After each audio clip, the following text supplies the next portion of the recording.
আগামী 12 তারিখে ত্রয়োদশ জাতীয় সংসদ নির্বাচন এবং গণভোট অনুষ্ঠিত হতে যাচ্ছে।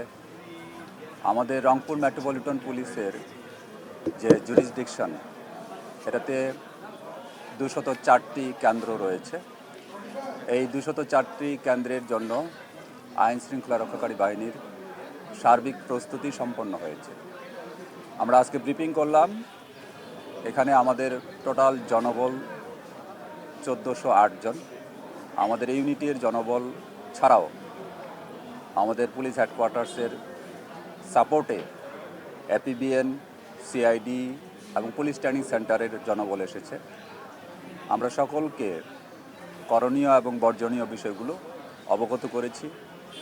তারা হাসি মুখে সানন্দ চিত্তে আগামী 12 তারিখের যে নির্বাচন, সেখানে আইন শৃঙ্খলা রক্ষার জন্য দায়িত্ব পালন করবেন।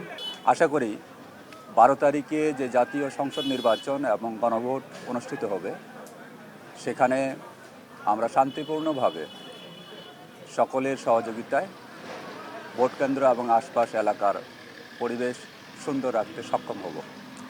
আমরা মিডিয়া কর্মীদের কাছে প্রত্যাশা করব এবং তাদেরকে অনুরোধ জানাবো, তাদের যেগুলি বিষয় আছে, কেন্দ্রের বিষয়গুলো, সেই বিষয়গুলো তারা প্রতিপালন করবেন। আমরা আমাদের পুলিশ সদস্যদেরকে অনুরোধ করেছি এবং বলেছি হেডকোয়ার্টার্সের নির্দেশনা যে ভোট কেমন হচ্ছে, কোনো প্রার্থী কেমন করছেন সে ব্যাপারে কোনো রকম মতামত বা মন্তব্য যেন না করেন। আমি মিডিয়া কর্মীদেরকে অনুরোধ করব, আমার আইন শৃঙ্খলা রক্ষাকারী বাহিনীর কোনো সদস্যের কাছে এরকম কোনো বিষয় জিজ্ঞাসা না করে আপনারা পরিবেশটাকে ভালো রাখবেন। বিশেষ করে সামাজিক যোগাযোগ যে মাধ্যমগুলো, এগুলোতে বিভিন্ন সময়ে বিভিন্ন ধরনের তথ্য ছড়িয়ে বিভ্রান্ত করা হয়, সেগুলি যেন না করা হয়। সেজন্য আমি মিডিয়া কর্মীদের যারা আছেন এখানে, তাদেরকে বিনীত অনুরোধ করব।